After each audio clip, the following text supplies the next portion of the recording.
What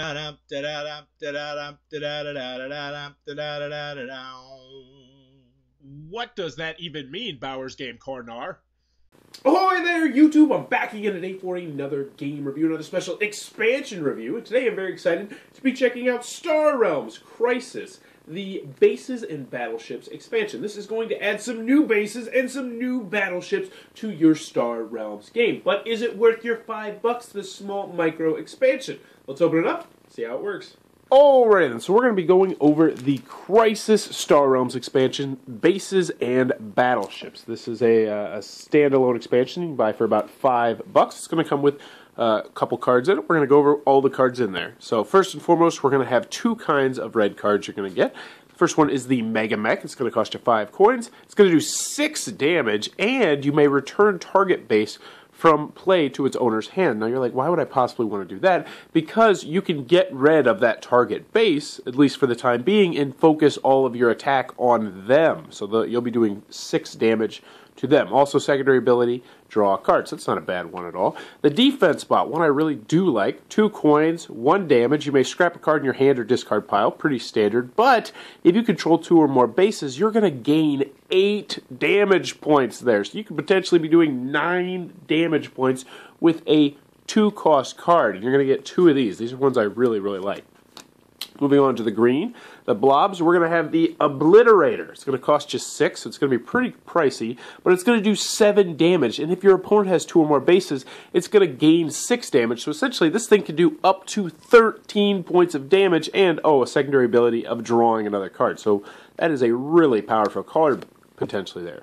Next we have the Trade Wheel, which is a very cheap blob base, and this one is not an outpost. It's going to cost you 3, it's going to get you a coin, has a secondary special ability of 2 attack, and this one's really just to kind of strengthen your deck a little bit more and get more of those green cards circulating, so for that purpose, I definitely like that card, and a 3 cost is not too bad at all. So, moving on to the blue cards, we have the Construction Hauler. It's going to cost you 6 coins, it's going to give you 3 health points back, 2 coins, and draw a card. So those are 3 things that you're really going to be happy to see with this card. And when you get the blue right there, the secondary ability, you may put the next base you acquire this turn directly into play. And that can really turn the tides on various different things. So I like that card an awful lot. I like the fact that I like this because it introduced a new mechanic of getting a card and then immediately putting it in front of you. So that one I am very happy with. Next we have the Trade Raft. Cost you a coin, going to give you a coin.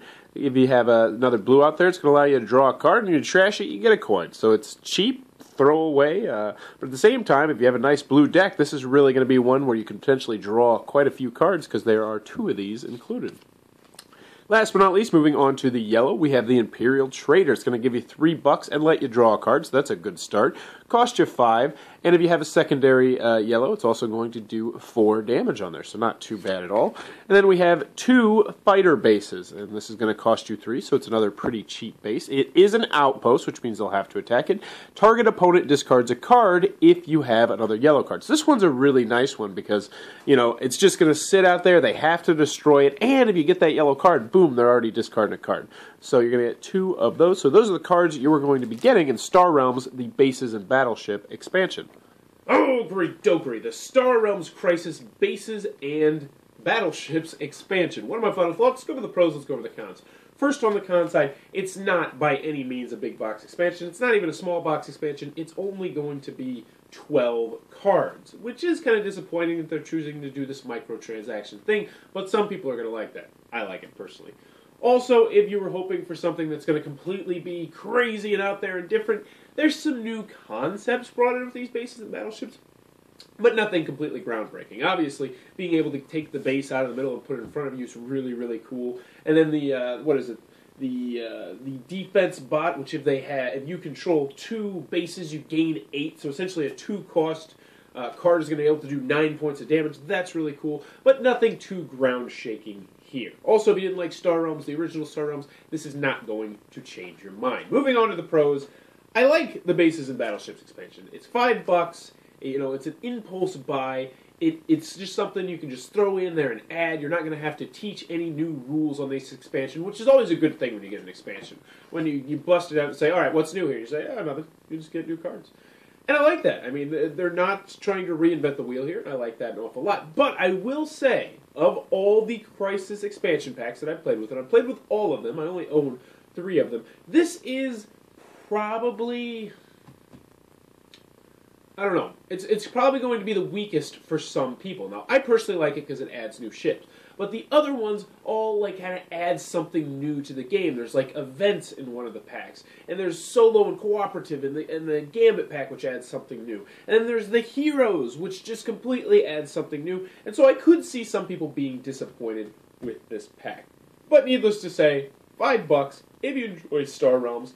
Go ahead and check this one out. I wholeheartedly recommend it. I really enjoy playing with some of these new cards, and more cards, the better with this game, because it's a game I absolutely adore. So, that was my thoughts on the Star Realms Crisis decks and bases and battleships expansion. Let me know in the comments below, what do you think about this form of microtransaction expansions, like Marvel Dice Masters with the $1 packs, and this with the $5 packs? Do you like that form of expansions, or would you prefer the big box expansion, where you plop down 30, 40, 50 bucks, but you get just essentially enough for another entire game, just a whole boatload of cards and dice and all that sort of things? Let me know in the comments below, what are your thoughts on that? And as always, if you enjoyed this content, please be sure to click on the subscribe button down below, and thanks for your time, YouTube. That was the review for Star Realms Crisis Bases and Battleships expansion. For more reviews and previews, check back at Bauer's Game Corner.